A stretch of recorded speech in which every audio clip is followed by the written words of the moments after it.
Lawmakers in Washington, D.C. continue to debate what to do about the budget and the debt ceiling. How long will it be before the government comes looking for more revenue from you?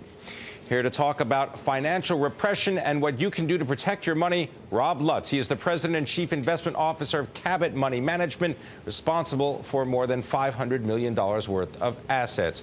Robert Lutts, good to have you with us on Bloomberg. Explain a little bit about financial repression. What are some of the strategies that the government has already employed that make it more difficult for you to keep what you've got? Well, the first thing they do, Pimm, is they create negative real rates of return for CDs, money markets, and any short-term investment. So if you buy a money market today, you're earning a 0.2 or 0.3. You have 3% inflation, so you really have a negative return of 3%. And that wealth is being shifted from individuals to the government. Second thing they do is monetize the debt through QE1, QE2. This is just printing money. And the third thing that's coming is they're going to change the rules.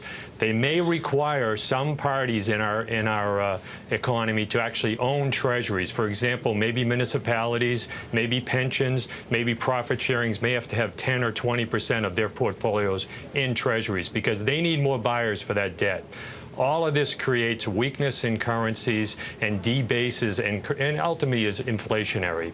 Well, so Rob Lutts, I just want to understand because, for example, the Medicare trust fund, the trust fund for Social Security, they already hold huge amounts of Treasury debt, right? Oh, yes. Yeah. So there you've got, some parties are already forced into that. But I think they may go into the private sector to find even more buyers because they're going to run out of buyers, I think, over time. All right. So what should investors be looking to do? I mean, you've made reference to what Franklin Roosevelt did having to do with Americans' ability to own gold. He revoked that. You think that's possible? I don't believe that's possible. Gold is one of the solutions. You need to protect your portfolio. We're recommending 10 to 15% of portfolios, aggressive portfolios, be in gold today, either mining shares, gold, GLD itself, or even own coins, whatever it takes to get some gold exposure. More conservative investors could have 10%, but we believe we're in the second phase of a multi-year, maybe decade-long gold bull market. A lot of people are worried because it's hitting new highs regularly. I think we're just catching up.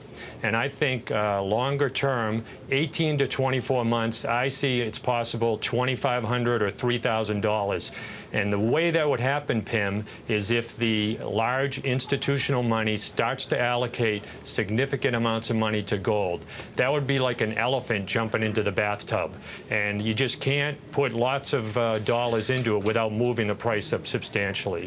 So that's one solution. The other is emerging market debt. We need to really look out there at a global solution to today's investor problem. There's a couple new funds out there by Wisdom Tree. One of them's ELD.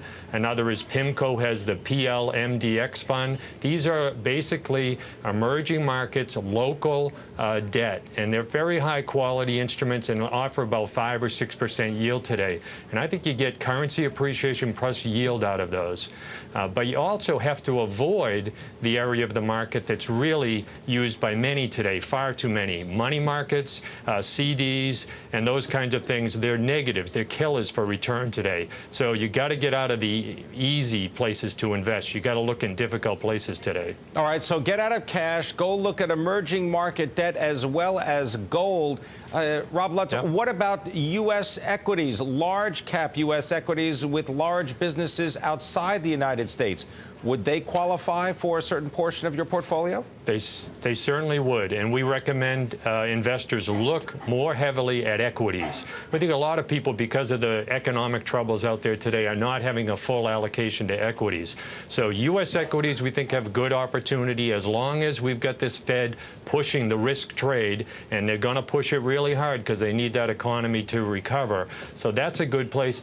The really top place, though, is emerging market equities, We think those valuations are very attractive. I've been on with you in years past, and you know I'm a big advocate of the growth of the middle class of these emerging markets.